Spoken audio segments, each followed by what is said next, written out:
Majlis Negara meluluskan pelan transformasi pihak berkuasa tempatan PBT. Ya Syed, bila kita bercakap mengenai peranan pihak berkuasa tempatan ataupun PBT, mana-mana pihak berkuasa tempatan, sama ada Dewan Bandaraya Kuala Lumpur, Majlis Bandaraya Johor Bahru ataupun Majlis Bandaraya Al-Usta dan sebagainya, kesemua pihak berkuasa tempatan ini di mana-mana negeri dalam Malaysia ini bertanggungjawab. Di Malaysia ini 70% daripada rakyat Malaysia sekarang ini duduk dalam kawasan perbandaran. Maka tuntutan untuk mentransformasikan PBT ini semakin besar.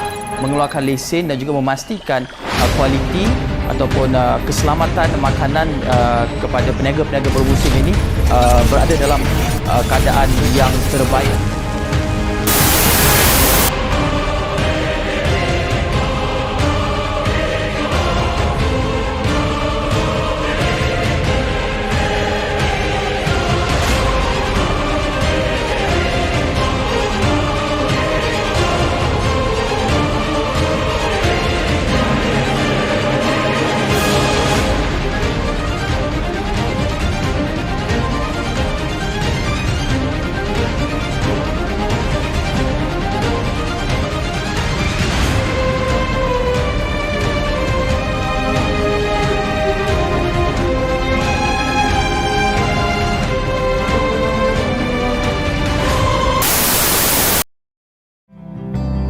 Kerajaan Tempatan atau lebih dikenali sebagai Pihak Berkuasa Tempatan PBT diwujudkan di bawah Akta Kerajaan Tempatan 1976 atau lebih dikenali sebagai Akta 171. Antara tujuan ianya ditubuhkan ialah untuk memberi peluang kepada penduduk tempatan untuk mengambil bahagian dalam pengurusan kawasan-kawasan yang didiami oleh mereka. Terdapat beberapa jenis kerajaan tempatan yang ada di Malaysia iaitu Dewan Bandaraya atau lebih dikenali sebagai Majlis Bandaraya, Majlis Pembandaran dan Majlis Daerah, di mana setiap satu daripadanya mempunyai fungsi tugas atau bidang kuasa yang berbeza antara satu dengan yang lain. Majlis Bandaraya adalah pihak berkuasa tempatan yang telah ditingkatkan dari status Majlis Pembandaran setelah berjaya mencapai kriteria tertentu yang merangkumi jumlah penduduk melebihi 500,000 orang dan pendapatan tahunan melebihi 100 juta ringgit. Majlis Bandaraya harus menjadi pusat pentadbiran di setiap negeri. Ia harus dapat menyediakan perkhidmatan pada tahap tinggi termasuk aktiviti pengumpulan hasil, pengembangan persetujuan untuk pemaju, penguatkuasaan dan fungsi pihak berkuasa tempatan yang lain. Majlis Perbandaran lebih tertumpu kepada bandar urban jika dibandingkan dengan majlis daerah dan mempunyai penduduk dan hasil yang melebihi majlis daerah. Kriteria bagi majlis perbandaran ialah jumlah penduduk yang melebihi 100,000 orang dan hasil tahunan melebihi RM5 juta ringgit. Buat masa ini, terdapat 39 buah majlis perbandaran di Malaysia. Majlis daerah ialah nama bagi sebuah kerajaan tempatan atau pihak berkuasa tempatan PBT yang mentadbir kawasan luar bandar di Malaysia. Majlis daerah lebih tertumpu kepada luar bandar dan kriteria bagi majlis daerah ialah jumlah penduduk kurang daripada 150,000 orang dan hasil tahunan kurang daripada 20 juta. Keseluruhan warga perlu fokus kepada kemudahan infrastruktur dan kemudahan awam berbanding dengan perkhidmatan di tingkat perbandaran.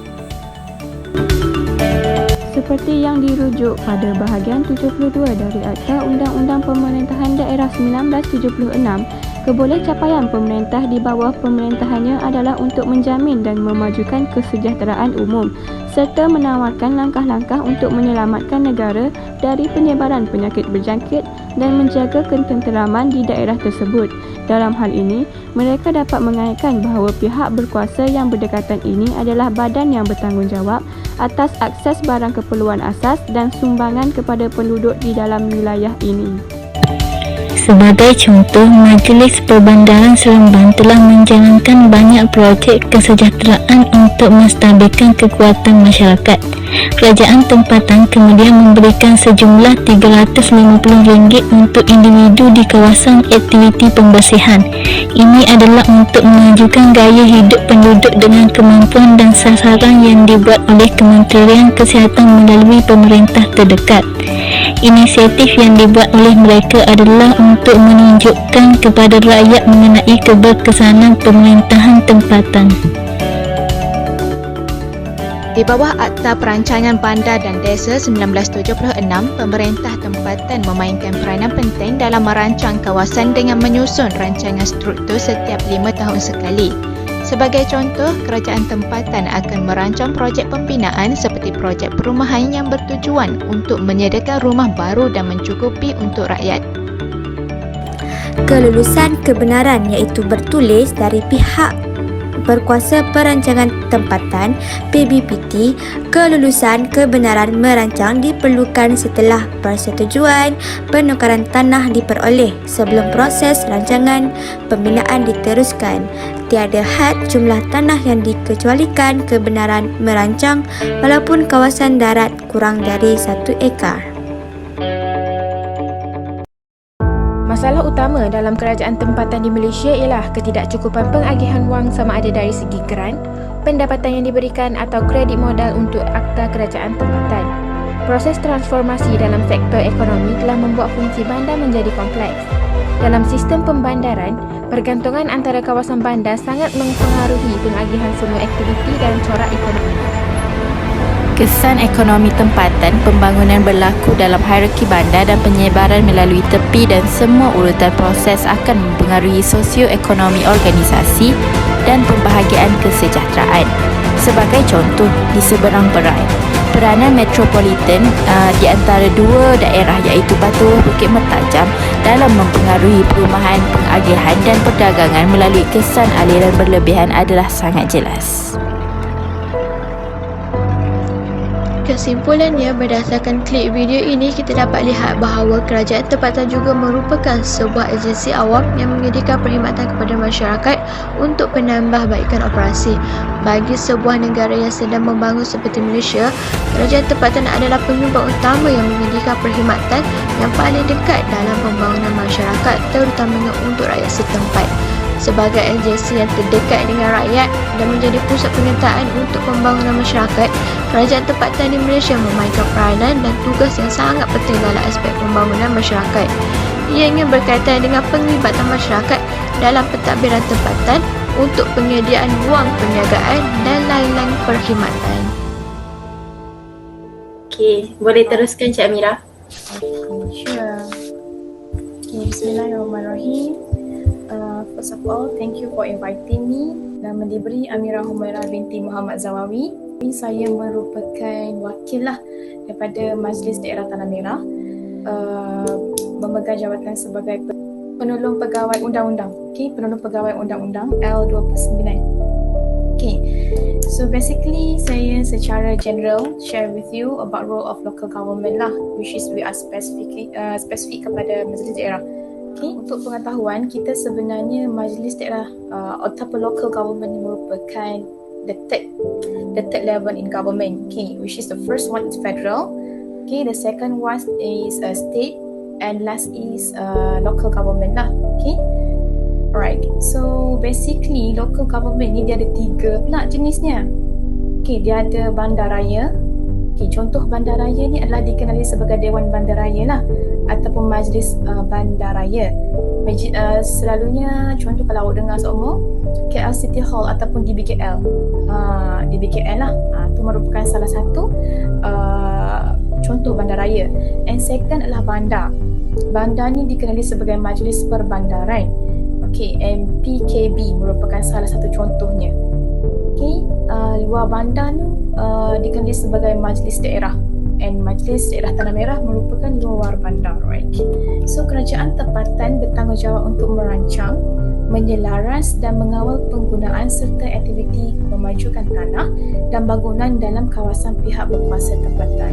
So if you want to talk about the role or responsibility of the local government itself, ia telah terletak di bawah Akta Kerajaan Tempatan 171. Okay, 1976 Akta 171. So bukan hanya majlis daerah je yang guna benda ni, tapi akta ni diguna oleh semua local government dekat Malaysia. Okay, iaitu Akta Kerajaan Tempatan 1976, Akta 171. Right. So, kerajaan tempatan melaksanakan tugas-tugas yang dipertanggungjawabkan oleh pihak berkuasa negeri dari semasa ke semasa. Of course, especially during the COVID sekarang ni, during this kind of pandemic. Okay, so maksudnya kita orang akan ada task dari semasa ke semasa, apa je tugas yang kita kena buat, okay, apa yang kena di-updatekan during the COVID. So dari semasa ke semasa tu akan ada kita punya update tugas-tugas yang akan dilaksanakan oleh PBT ataupun pihak berkuasa tempatan lah PBT ni. Perkara-perkara yang bersangkutan dengan kerajaan tempatan merupakan tanggungjawab bersama antara kerajaan persekutuan ataupun federal dan kerajaan negeri state. Of course, kalau PBT, kalau PBT tu mempunyai problem in term of financial problem or any kind of problem, so federal and state ni dia kena membantu, sama-sama bantu sebab we as a team. Bila as a team, kita orang punya focus and mission adalah sama, which is nak serve people around, kan? Because kita orang ni bukannya profit oriented, tapi kita ni more fokus kepada service oriented. So kita akan bekerjasama lah. Katakanlah ada PBT, contoh PBT Tanah Merah. PBT pihak berkuasa tempatan Tanah Merah ni ada problem. So state ataupun negeri akan bantu kita orang. And then mungkin kalau ada masalah yang besar, barulah kita akan akak benda ni ke federal. Maksudnya as a team lah bekerja tu. Of course lah, pentingnya PBT. And PBT ni yang paling close dekat, macam ni cakap, paling close dengan dia orang punya penduduk. Sebab PBT tahu contoh. Contohnya, saya ambil contoh, Padang Siam. Padang Siam ni merupakan salah satu kampung yang berada di bawah Tanah Merah. Di bawah Tanah Merah pada Siam. So pada Siam, so PBT akan tahu, contoh pada Siam mengalami masalah air, masalah air. So PBT akan tahu, ni masalah kebocoran air. So PBT tahu dari mana ke mana sebab dia orang yang paling close to the people. Tak perlu state nak campur tangan ke apa, sebab state akan still campur tangan. Still, but PBT akan lebih tahu pasal benda sebab dia orang yang paling close dengan penduduk sekeliling tu. Alhamdulillah. Terima kasih Cik Amira. So kalau tak ada apa-apa, kita teruskan dengan sesi bergambar. Boleh. 1, 2, 3.